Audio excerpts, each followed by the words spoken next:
welcome. I'm Abby with the Saturn crew, and we will bring the news this week. First up in world news, the IS flight in Egypt was brought down, and the question still remains: how did the terrorists plant the bomb, and how did they do it? And what could prevent this from happening again? The Egyptian officials who are leading the main crash, and the investigation hasn't expressed as much confidence in the bomb theory. The communications were captured in Israel, the intelligence post on the Sinai, and passed along in the United States and Britain. The belief that the bomb was most likely the blame centers to a large extent on the British and the U.S. intercepts of communications. Now on to Rowan with national news. Thank you, Abby. There has been a question that citizens all around our country have been asking for quite some time. Who will be running our country next year? Just this week, presidential candidates met for a debate 3 days ago on November 10th. The debate was held in Milwaukee. The presidential candidates that were running are John Kasich, Jeb Bush, Marco Rubio, Donald Trump, Ben Carson, Ted Cruz, Carly Fiorina, and Rand Paul. All appeared during the Republican presidential debate. In the debate, they heavily focused on business, taxes, and economy. By the end of the night, Donald Trump was in the lead with 42%.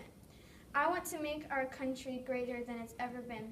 I think we'll have the potential, Trump said in the presidential debate. The debate went well for Trump, but no one can tell who will be our new president just yet. Now on to Casey with some state news. Thanks, Rowan. On November 11th, a special interest group in Indiana formed to extend civil rights and protection for the LGBT community.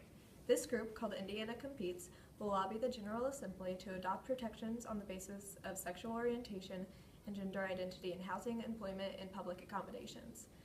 It will focus on showing how the change could affect economic development efforts. Next, Colton with Science News. Thanks, Casey. Blocking and tackling may not be the riskiest thing that linemen face on the football field. Blood pressure and cardiac function of college football linemen worsened over the course of a season. According to the data presented November 10th at the American Heart Association annual scientific sessions, the study adds to the evidence that these players suffer more risk of heart disease than any other members on the team. Massachusetts General Hospital in Boston analyzed 87 college freshman athletes at the beginning of the football season and again after the last game.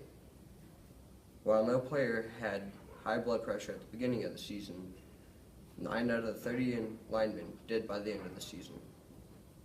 And the result of playing the sport they love, they have a high risk of blood pressure and cardiac function. Now on to Greg with good news. Thank you, Colton. Have you ever had a friend, sibling, or parent who you wouldn't leave if something happened? Well, that's what happened to Darius Sasnauskas. A few months ago, I saw a baby deer whose mother abandoned it because of a wounded leg after birth. Darius rescued the deer and helped it until his leg was fully healed. This deer is full health now, but doesn't want to leave Sasnauskas because he has been the mother of the deer.